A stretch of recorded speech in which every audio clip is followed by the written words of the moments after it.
সংসদ নির্বাচন সহ ৫ দফা দাবিতে যশোর জেলা জামায়াতের উদ্যোগে বিক্ষোভ মিছিল ও প্রধান উপদেষ্টা বরাবরে স্মারকলিপি প্রদান অনুষ্ঠিত হয়েছে।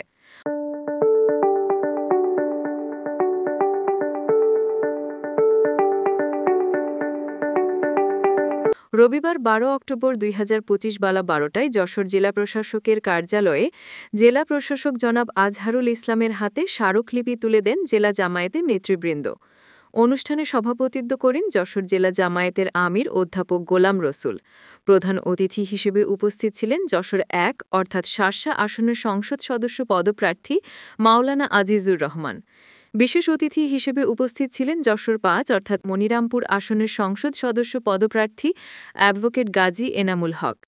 এছাড়া উপস্থিত ছিলেন যশোর জেলা জামায়াতের সেক্রেটারি আবু জাফর সিদ্দিকী, সহকারী সেক্রেটারি মোহাম্মদ বেলাল হুসেইন, নেতৃবৃন্দ মোহাম্মদ গোলাম কুদ্দুস, রেজাউল করিম, মনিরুল ইসলাম, অধ্যাপক শামসুজ্জামান সহ জেলা ও উপজেলা পর্যায়ের অসংখ্য কর্মীবৃন্দ। বক্তারা বলেন, দেশে অবাধ, সুষ্ঠু ও গ্রহণযোগ্য নির্বাচন, গণতন্ত্র পুনঃপ্রতিষ্ঠা এবং জনগণের অধিকার রক্ষার জন্য